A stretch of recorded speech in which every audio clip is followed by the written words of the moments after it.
Okay, Washington Central Robotics, working on navigating and trying to get a robot to drive straight on this table. And you know, you run these simple little programs like this and you expect it to go straight. And you can see my setup here. I'm setting up about a thumb off of the rail, and then as I run this thing, you'd think it should drive just straight down the mat. It does a pretty good job. But look at that. At the end there, you know, it's at quite an angle here, and now it's just a little bit off the rail. So what's going on? Well, these two motors, they're not perfect. They're not balanced. And you know what? If we had 50 motors for every robot, we could go through a whole program where we balance them and match them and make sure that they work exactly the same. But there's another trick with this gyro sensor that we can use, and we can set up this program. You may want to pause the video here later. Sorry for this little mess. I don't know what's going on there, why that's showing up. But basically, after you start the program, it waits for a brief period. That way, if the robot's shaking or something, it doesn't pick that up. Then it goes through a reset. It resets the gyro so it understands this original position to be 0 degrees. And then it drives forward and adjusts the power to each motor depending on whether it's sort of angled to the left or right. And then let's see, the other one I went for 12 motor rotations.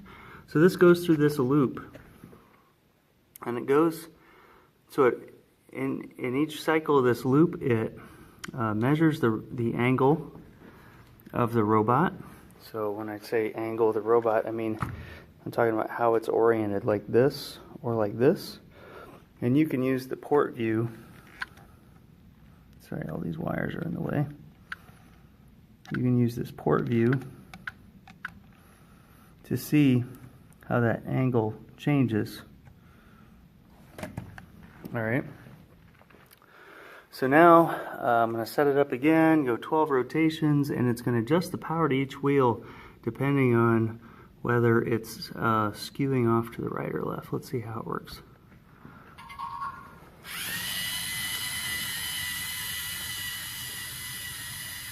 Oh boy, it's actually way better than I expected.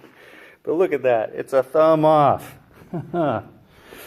So that can be really useful when you're trying to get to the same place over and over and over again in a program.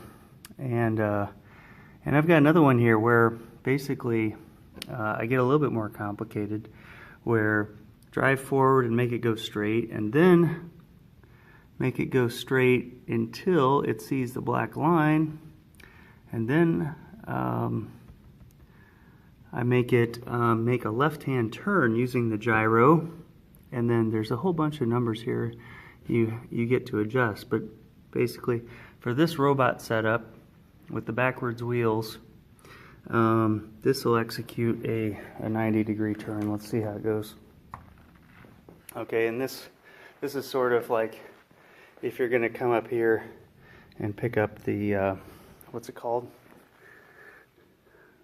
The pipe or something, if you're going to repair the pipe. Let's see if it works.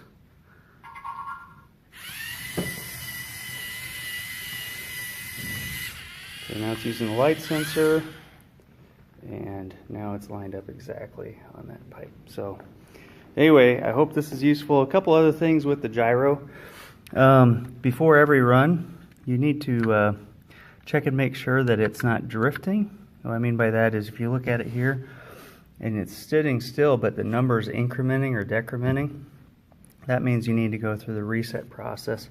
And basically the reset process is you got this gyro, when you started it up or something like that, it was wiggling. And so in order to reset that, you simply need to unplug it and plug it back in very carefully. Actually, I wasn't especially careful. But if it's jiggling when you plug it back in, then it will it will do that. It will have a gyro drift. Sometimes if you put it up against the wall or something that you know is not going to move when you plug it in, that's a good idea. Anyway, hope this is useful. Hope you're having a lot of fun, and talk to you again later.